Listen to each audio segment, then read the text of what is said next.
Continuamos a leitura do livro A Aventura Humana de Deus, capítulo 8. Em Cristo é revelada a identidade do homem. Temos que confiar na revelação que o apóstolo Paulo anunciou aos pagãos e que ele tinha experimentado em si mesmo, para podermos entender alguma coisa sobre a identidade do gênero humano ao qual pertencemos. Os apóstolos viveram com Jesus ao seu lado.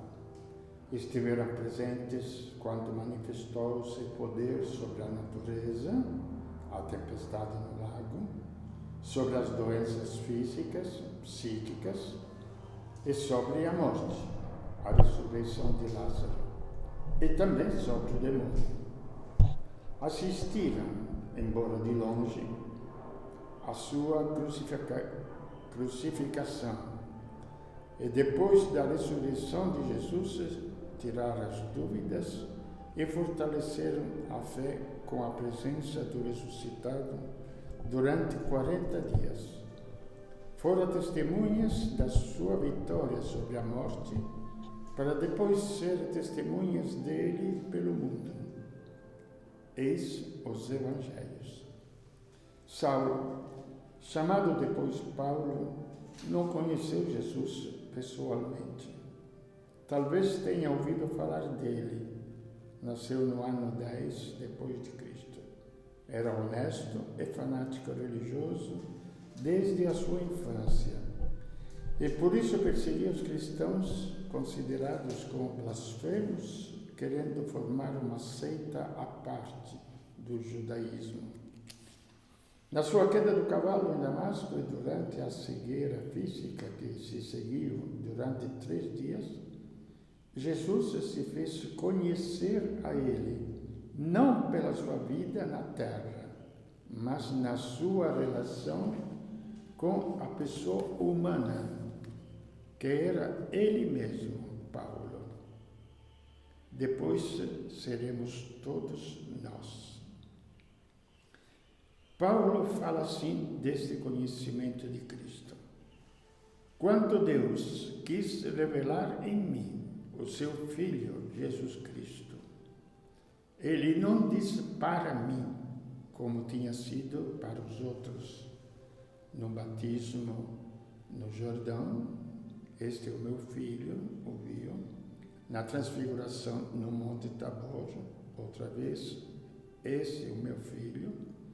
Mas em mim, de outro modo, como Jesus se relaciona e está presente na pessoa humana. Muitas vezes ouvi dizer que o cristianismo só se expandiu depois das cartas de São Paulo, querendo quase afirmar que o cristianismo é fruto desta visão mistificada do homem feita pelo visionário Paulo de Tarso.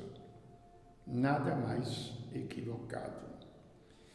Paulo é testemunha de Cristo, tanto quanto o foram os outros apóstolos.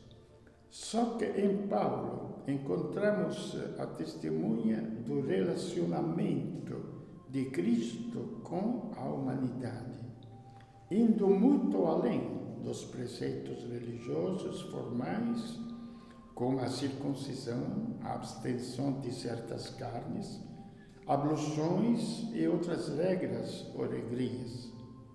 De agora em diante, tudo estará encerrado nesta frase: não sou mais eu que vivo, mas é Cristo que vive em mim. Aos judeus bastava seguir e conhecer as Escrituras para crer, pois elas falavam de Cristo. Os pagãos não conheciam nada disto.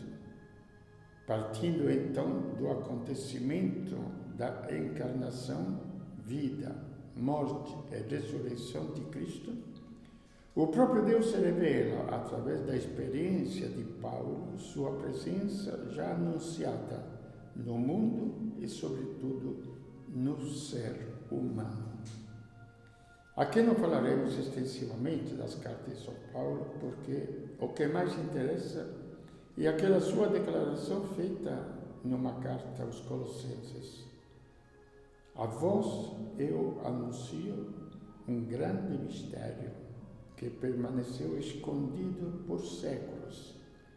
A vós, os pagãos, Deus quis revelar a riqueza deste mistério, que é o seguinte: Cristo está em vós e é a esperança da vossa glória futura.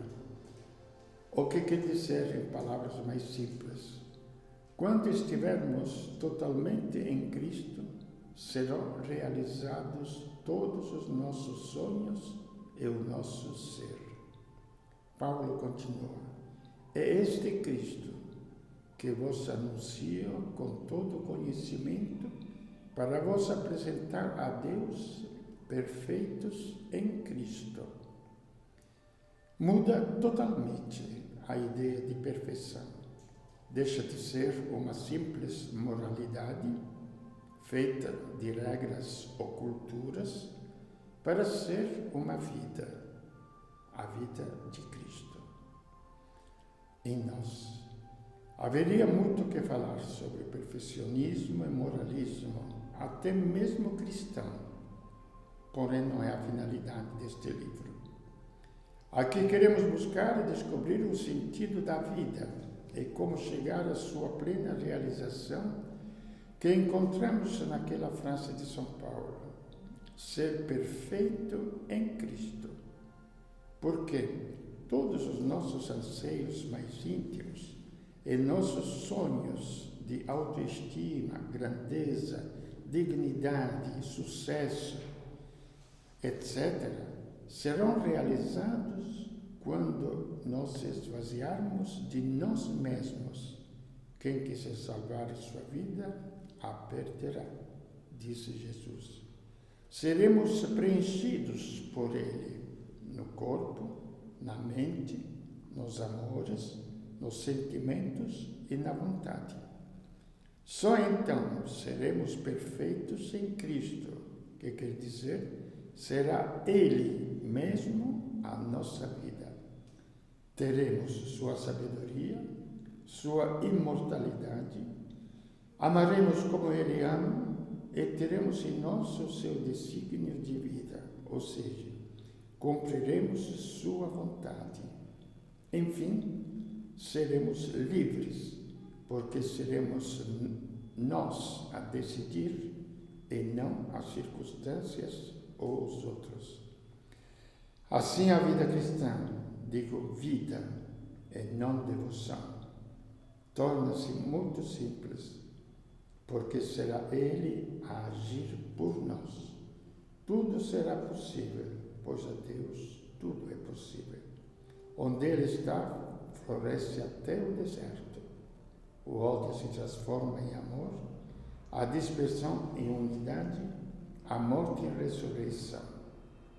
Basta dizer sim, como Maria.